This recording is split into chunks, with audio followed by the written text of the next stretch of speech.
Good morning, students. So, we are continuing with the unit 5, that is your landslides. So, till this point, we have covered and the what is a landslide, okay, nomenclatures and the terms involving a typical landslide. Then we studied about the causes of landslide, and then we also studied about the different types of movements of landslides. Okay, so today in this class we will be studying the mitigation measures related to a landslide. Okay, so we're starting. So before that, we'll start with the factors affecting landslide. Okay, so there are different factors which affect a landslide. First is your slope saturation with water. Okay, so that means whenever your particular slope is saturated with water, okay, and there is high intensity rainfall or melting of snow, then this soil will get completely saturated in water, okay, and that can lead to a landslide. Okay, also uh, landslides can cause sometimes floods also. How? See, both flood and landslides are interconnected. Let's take an example. Let's say a river is flowing like this. Okay, let's say this is a river. Okay, and then somewhere here there is a hill. Okay, there is a slope. Okay, and then from here, let's say there is a landslide taking place. Okay, so this is landslide taking place. Landslide. Then what can happen is that the failed mass, okay, this mass of soil, it is failing, so this can block the river. Let's say now the soil mass is covering this portion of the river. Okay, so what can happen in this scenario? So river is flowing this way, okay, and this mass of soil is blocking the flow of the river. So now your river water can get collected here. Okay, so because of this blockage, your all the river water will get collected. Okay, so this can lead to your flood situation. Okay, so this can lead to your flood situation. So a temporary dam has been created here. Okay, so temporary dam is created somewhere here, and because of this there is flooding on this part of the river.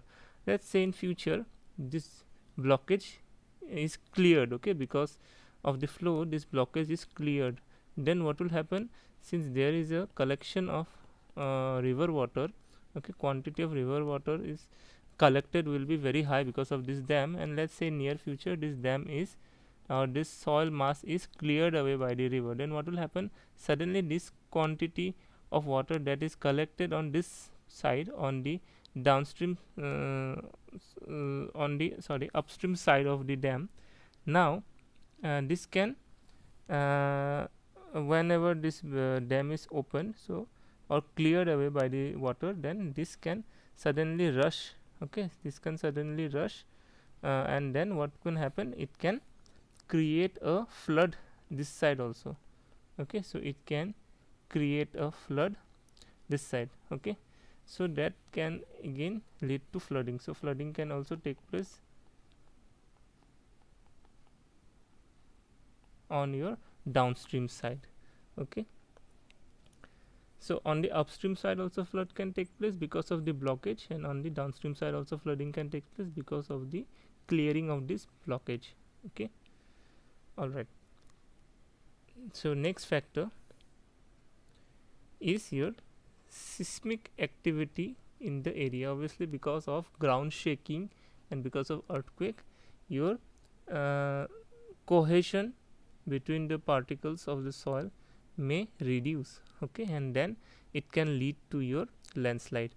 Okay, then volcanic activity. Okay, your hot lava flow of hot lava at high speed can take away or wash away soil along with it. Okay, and then that can also lead to your landslide. Okay, and sometimes volcanic eruptions are followed or preceded by an earthquake. Okay, so that way also volcanic activity can lead to a massive landslide.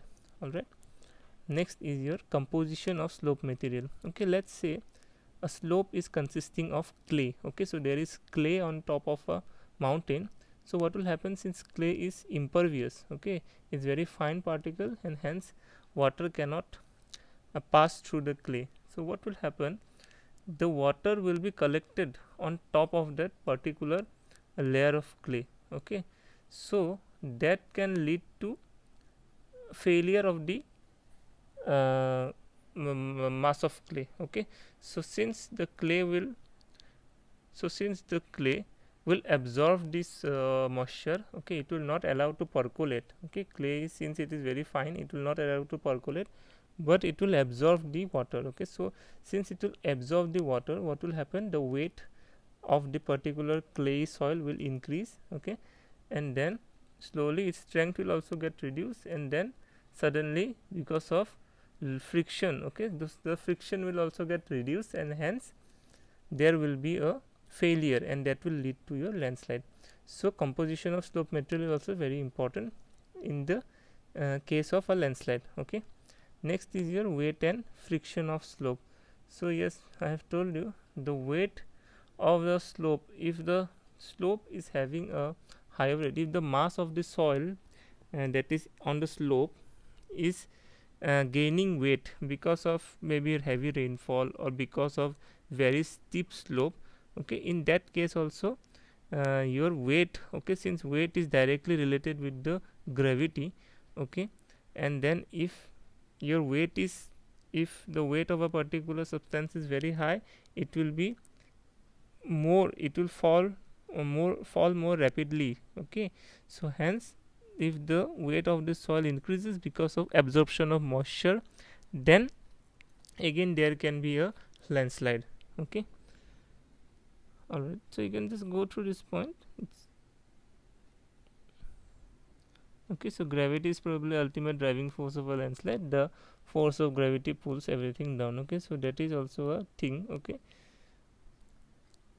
so that is, we should not add weight to a weakened slope. Also sometimes what happen is that on a slope, we know the soil on the soil maybe is maybe has absorbed water because of a heavy rainfall, but we continue to build structures on top of that soil. Okay, and since it has gained a lot of mass or weight because of that water absorption, that slope, particular slope, can get very weak. Okay, and on top of that there is a house also, so the house is also exerting its own dead load on the particular soil, so that what can happen, the suddenly the soil can fail. Okay, so that is also one of the case or one of the factors which can affect the landslide. All right, okay, then steepness. Okay, so if a slope is very steep, then that can again lead to a landslide. Okay, because the effect of gravity will be magnified if a slope is very steep. Okay, this is for your note what is a angle of repose. Okay, then point number 7, regional climatic condition. Obviously the climatic condition of a region is also very much affecting a landslide. If there is precipitation and that precipitation is very high, okay, if rainfall is very high, okay, or precipitation in the case of a snowfall also, if it is very high, then what will happen, there will be absorption of moisture by the soil, and then the soil mass can fail. Okay, so that can also happen. So it depends on what is the climatic condition of a area or of a region. Okay, and also you can see here humid climates tend to have slides, okay, where water saturated slopes fail and fall. Okay, drier climates tend to have rocks that fall. Okay, so that depends on the regional climatic condition, local climatic condition basically. Okay, so moving on, next topic is risk minimization strategies. Now we know what are the factors that affect landslide and what are the factors that causes a landslide. Okay, now we know the different types of landslide also, so we have to now minimize the risk from a landslide. Okay, so there can be many risks that can be observed from a landslide. Okay, So those risk has to be minimized. So what are the different risk minimization strategies for a landslide? So see, risk minimization strategies for a landslide can be used individually, so at individual level also you can use, or in combination also that can be used to eliminate the losses. Okay, so first strategy is restricting development in landslide prone areas. Okay, so that means you must follow proper land use planning. Okay, so proper, this point signifies proper land use measures.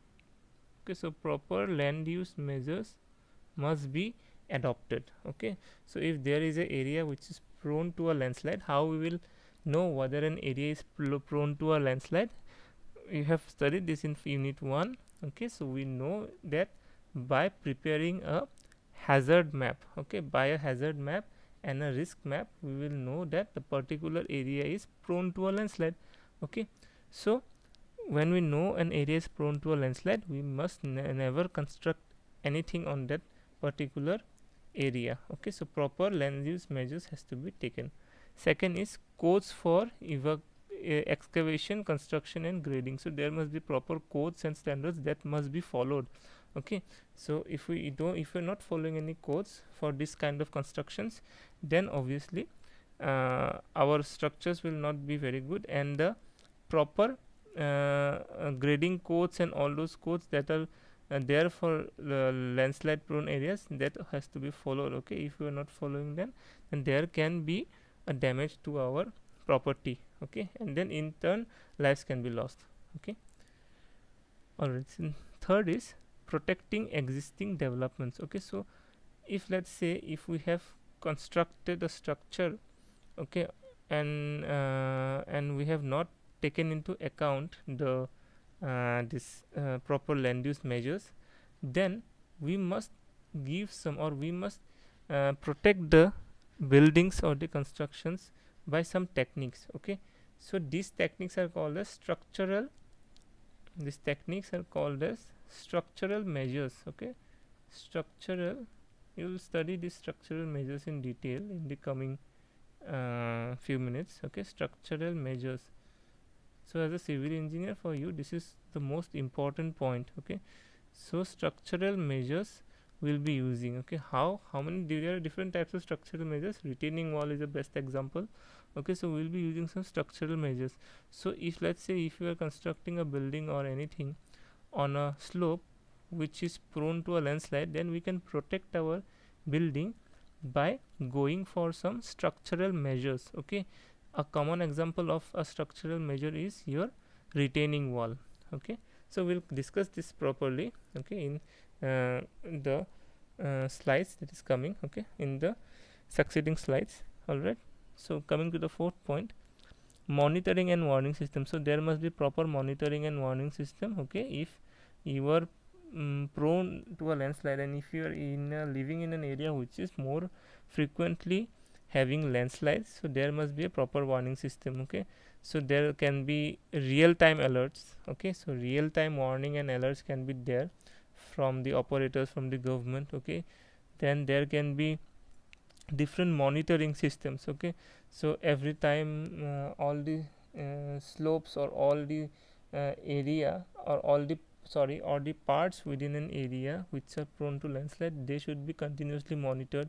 Okay, if there is any movement of slope, then immediately the warning has to be given to the residents living nearby that area. Okay, so these things has to be done to minimize the risk from the landslide. Okay, then point number 5 is landslide insurance and compensation for losses. Obviously you must go for some insurance. Okay, so insurance to your housing. Okay, you should do insurance for your house. There must be life insurance, there must be health insurance. So this insurance can be done to prevent any damage from a landslide.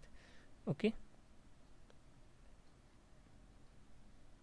you can see insurance and appropriate government intervention can work together, each other, complementing in reduction of losses. Obviously if there is insurance, there can be see life loss.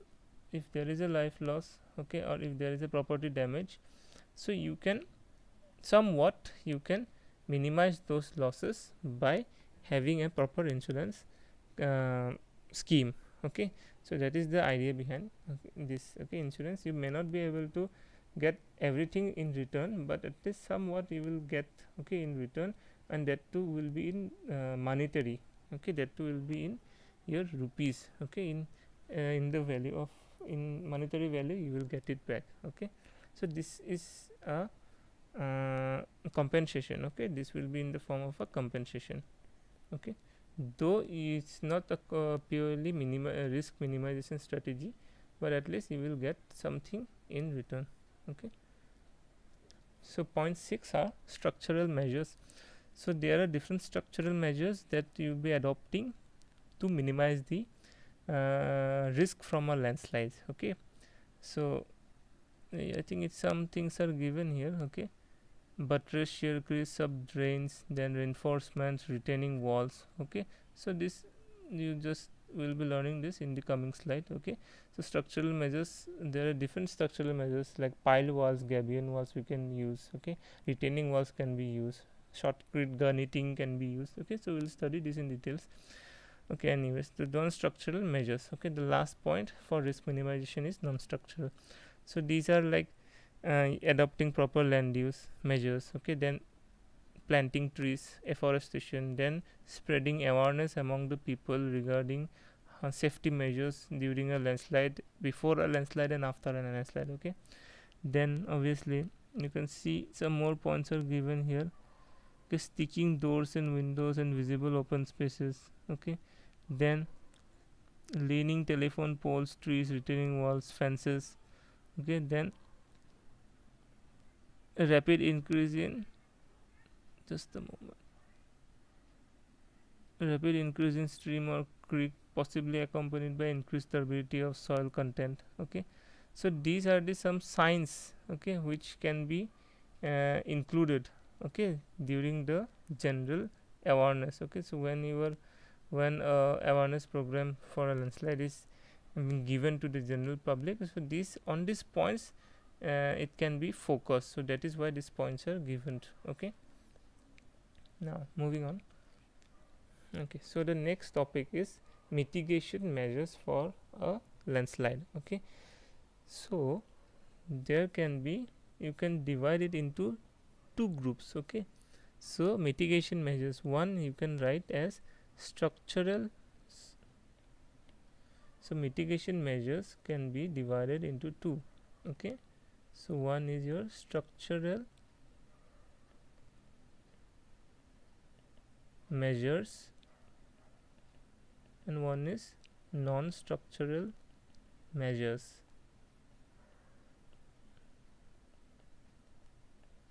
Structural and non-structural measures. Okay, okay, so under structural measures also there are different types. Okay, so this is very important for you. Okay, with respect to civil engineering, structural measures are very important. Okay, so there are different types. Okay, there is reinforced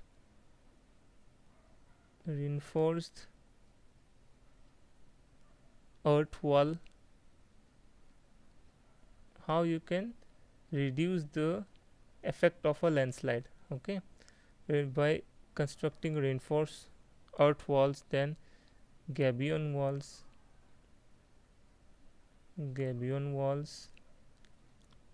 then pile or pile walls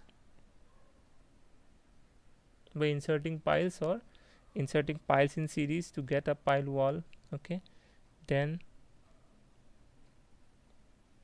shotcrete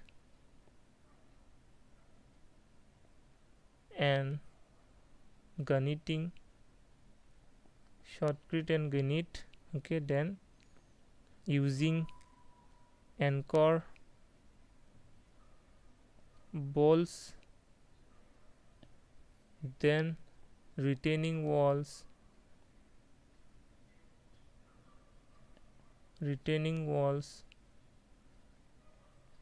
drains and ditches,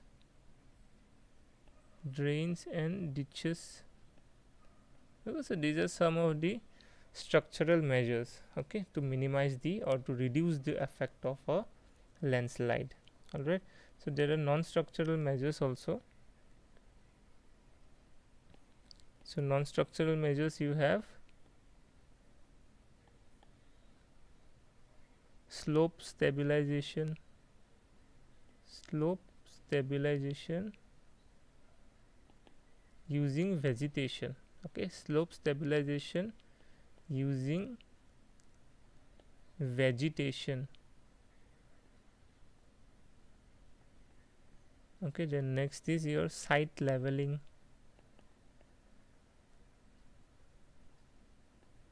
Then awareness programs, awareness programs. Okay, then proper land use measures. Okay, proper land use measures. Okay,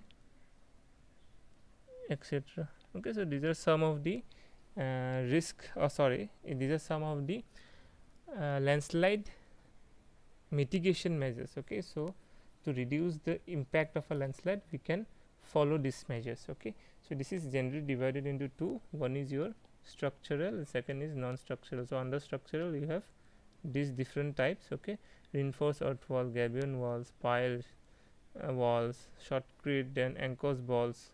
Okay, then retaining walls and ditches, drains and ditches. Okay, then under non-structural measures, you have slope stabilization using vegetation. Okay, then you have site leveling. Okay, then you have awareness programs, you have proper land use measures, also you have afforestation. Okay, so there are, these are the different types.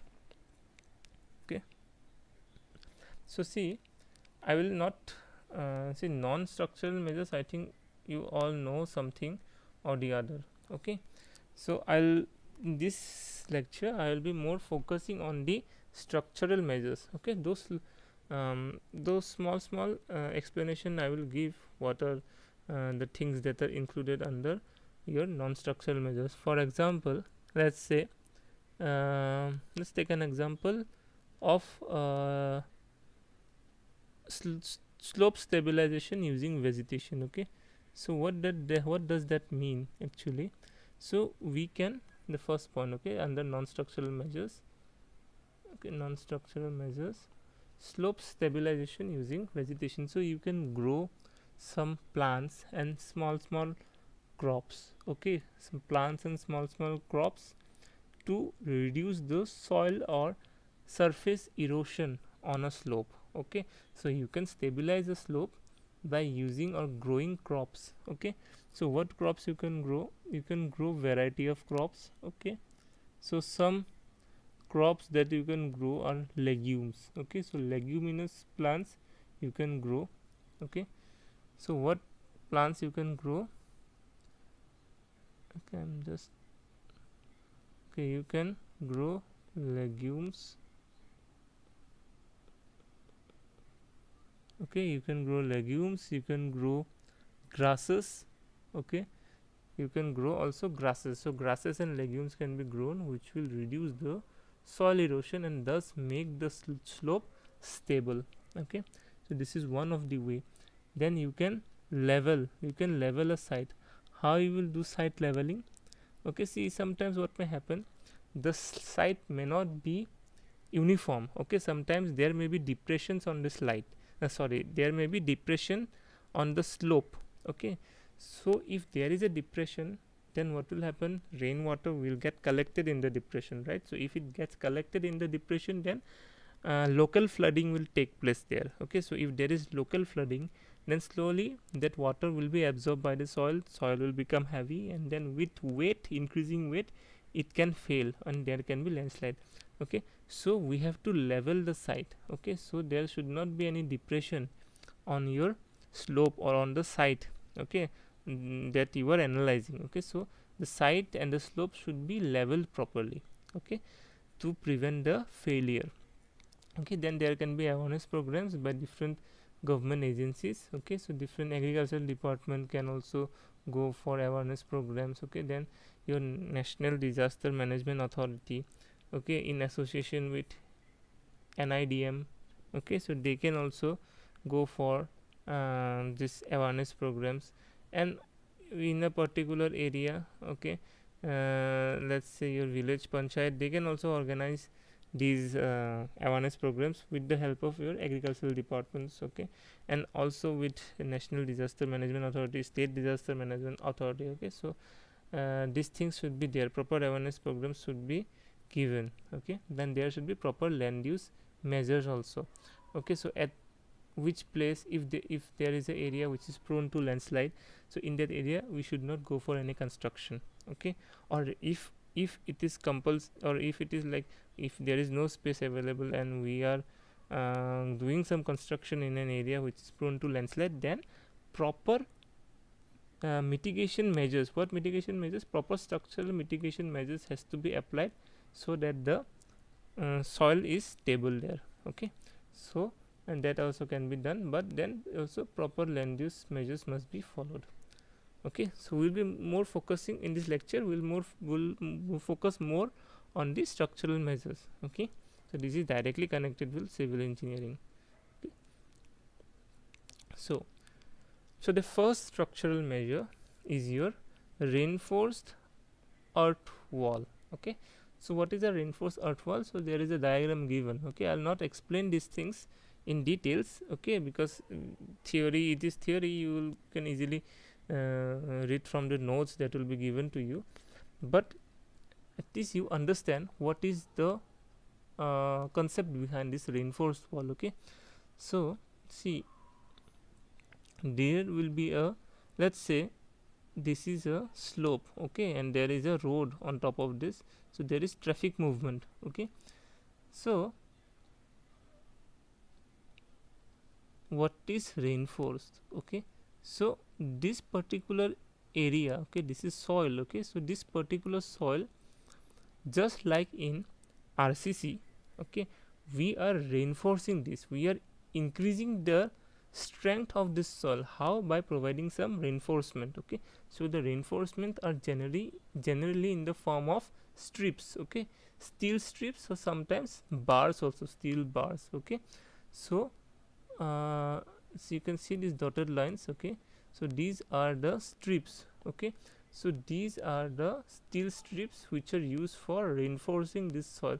So once this is inserted in the soil, then what happens? They increases the overall strength of the soil. How? The soil that is closer to this, let's say the soil which is closer to this particular strip will easily have proper adhesion with the strip. Okay, so the soil will hold the strip. Okay, and in return the movement, okay, the failure or the rate of failure of the soil will decrease. Okay, once these particular strips are holding the soil, so the chances of failure will also reduce. Okay, just like in a RCC structure. Okay, you are using steel bars for reinforcement. Similarly, in this type of structural measure, we are using some steel strips for reinforcement. Okay, so next figure. Okay, so next diagram, you can see this will be the outside wall. Okay, so this, okay, you are seeing this wall top. Okay, and you are seeing concrete panels. Okay, so this panel, to this panel there will be some hooks attached. Okay, like this, there will be some hooks attached to this particular concrete wall. Okay, so these hooks, to these hooks there will be steel plates attached. Okay, and these steel plates will act as reinforcement. Okay, so this will act as your reinforcement. You'll see a much closer figure. See, this is your concrete wall. Okay, this is your outside concrete or steel wall. So concrete wall, and to this you have some hooks. Okay, you have some connections. To these connections, this is a steel strip. Okay, you can see this connection. Okay, so this is directly connected with the wall. Okay, and this connection is then bolted. Okay, it is then bolted, and then steel strip is attached to this bolt. Okay, so this is your reinforcement. So this is the steel strip. Okay, this is your steel strip. So this steel strip acts as a reinforcement.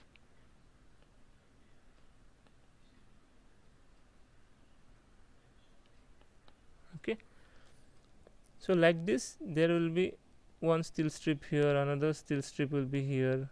Okay, then again to this connector a steel strip will be fixed, and to this connector again a steel strip will be fixed. So like that your soil is reinforced. Okay, so this is your reinforced earth wall. All right, this is how generally a reinforced earth wall looks like. Okay, and one more important thing is that they are very durable. Okay, so they are very advantage is very durable. Life expectancy is 75 years. Okay, so 75 till 75 years they are very durable. Okay, all right, so moving to the next structural measure is your gabion wall. Okay, I think everyone knows what's a gabion wall. Okay, these are walls which are covered, okay, which are covered with boulders. Okay, what is a gabion wall?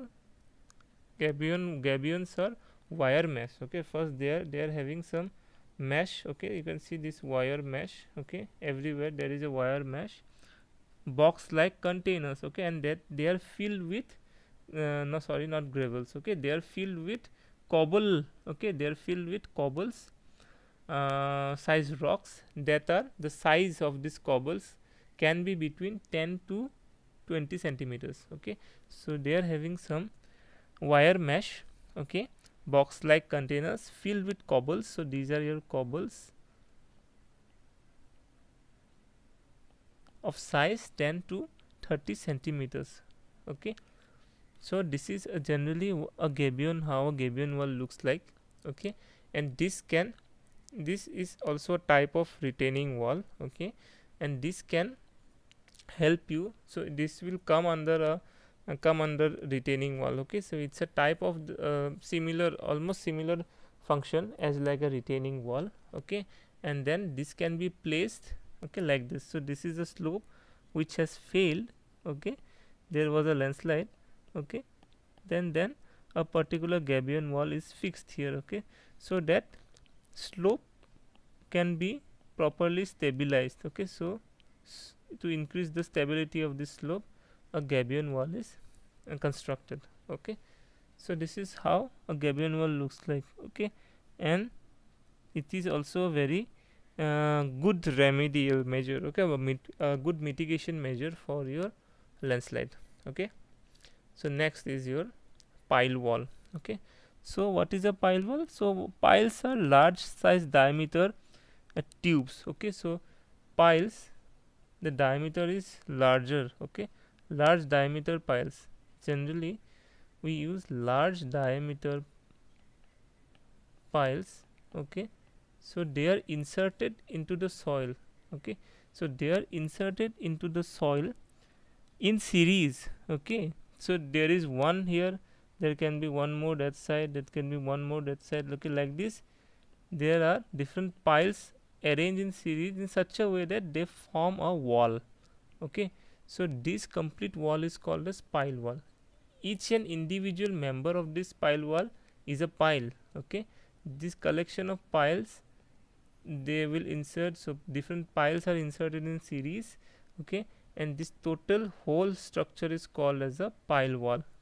Okay, and these pile walls are inserted deep into the soil. Okay, they are not means they go deep into the soil such a way that the bottom of the slope gets strength. Okay, so so let's say there is a landslide. Okay, so this, let's say this part of the soil is losing its strength. Okay, losing its shear strength, and it is having a tendency, so this is trying to move this side. Okay, but this, because of this presence of this pile, the pile will offer resistance to its movement. Okay, the pile will offer resistance to the movement of this soil. Okay, so hence the movement or the failure or the movement of this soil this side, okay, will be stopped or will be slowed down, though it may not be able to resist it completely, but it will be slowed down to a greater extent.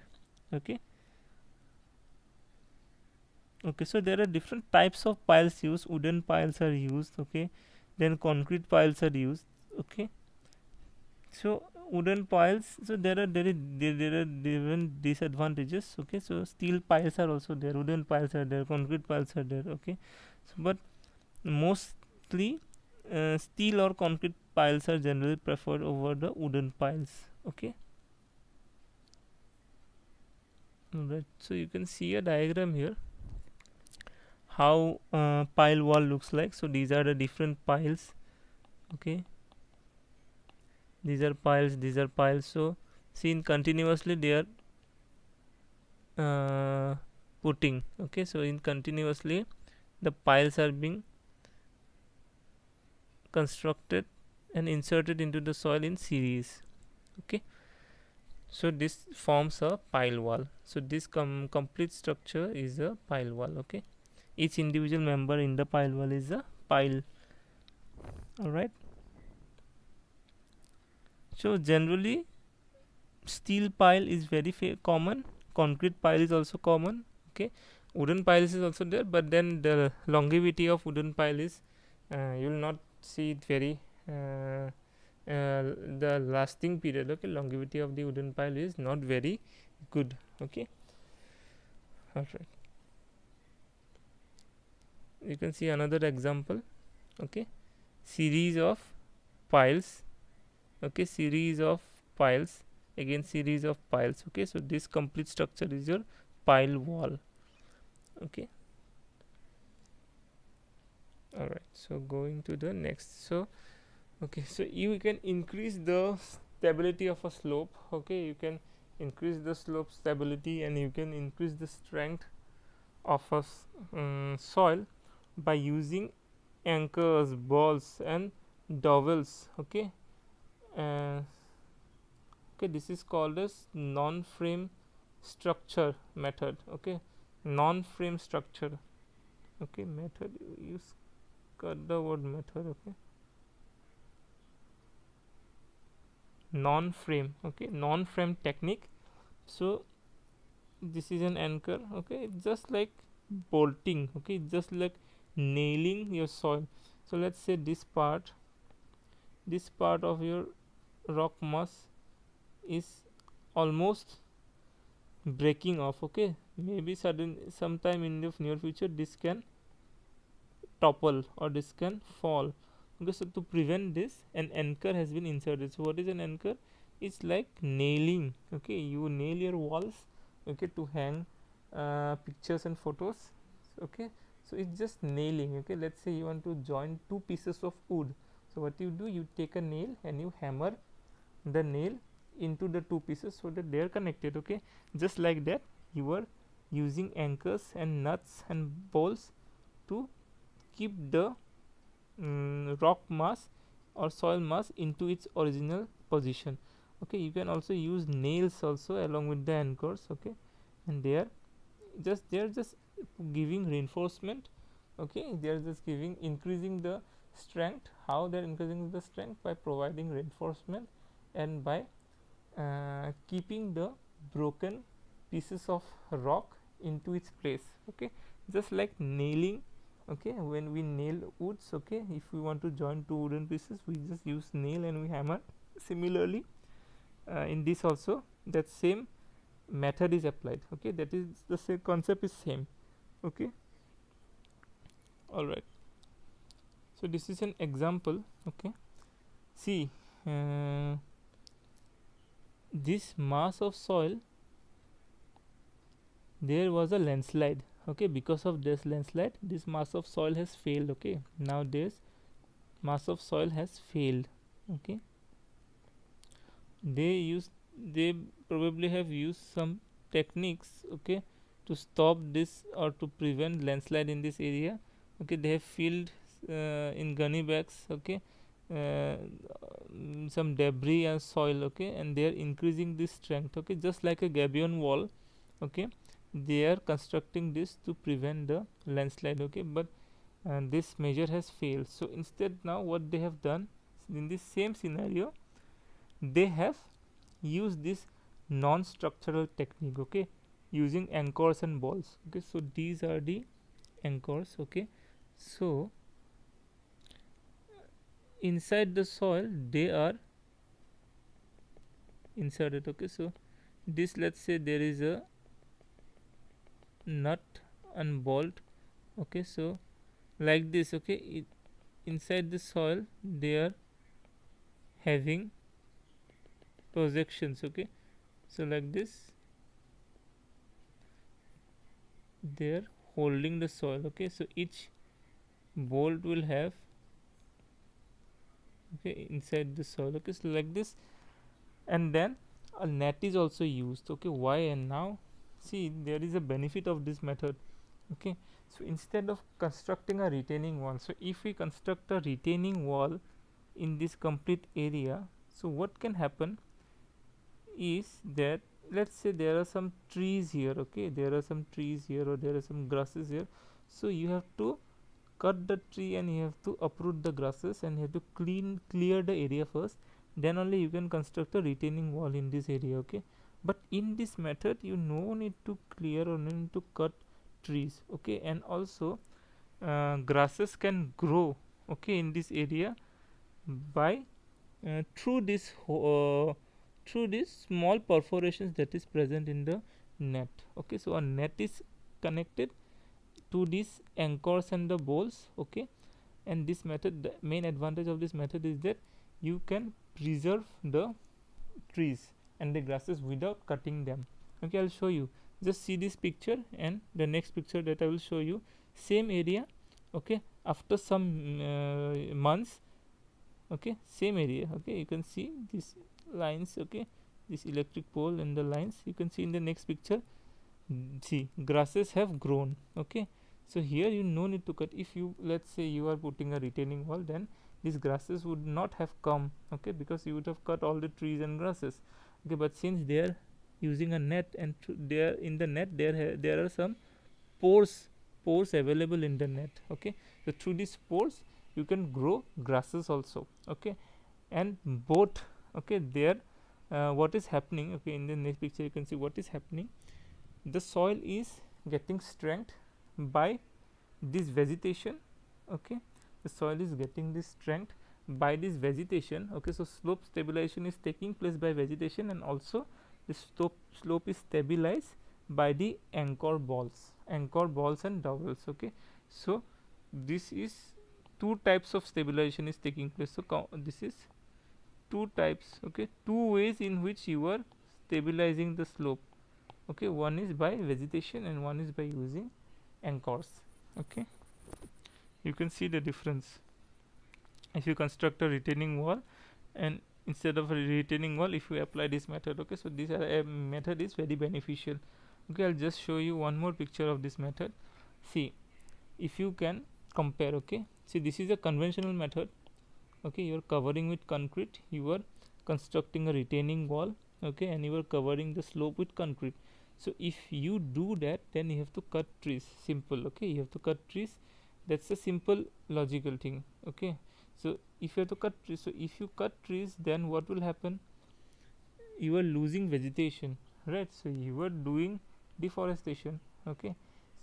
You are doing deforestation. But instead of this method, okay, if you go for the newer method, non-frame method, then you can have your trees, you can have your vegetation without damaging the environment and without cutting the trees, okay. So this method is a very good method, okay, in comparison with the conventional method, okay. So that's an advantage of the non-frame method, okay. It's a patented method, but it is proving to be a very good one, okay. All right, so with that I conclude my lecture, okay. And thank you for your patience.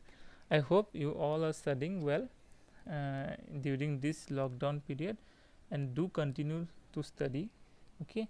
though classes are means you are not getting proper classes, but at least whatever notes I am giving you and whatever video lectures I am uploading, so please go through those. Okay, and if you have any doubts, you can obviously contact me. Okay, and do study. Okay, always study, and don't means if you if it is okay if you are not studying for like 6-7 hours, but at least minimum 2 to 3 hours you should study all the subjects. Okay, you take half an hour for each subject. Okay, at least 3 to 4 hours you can study, and then that in that way you will be up to date. Okay, so if the exams, okay, so if there the end semester, during the end semester exams, so it will be more clearer to you. Okay, because this is 8th semester and you must not get any subject back in this semester. Okay, so that is why do keep studying daily, and if you have any doubts you can ask me. Okay, so thank you, have a great day ahead.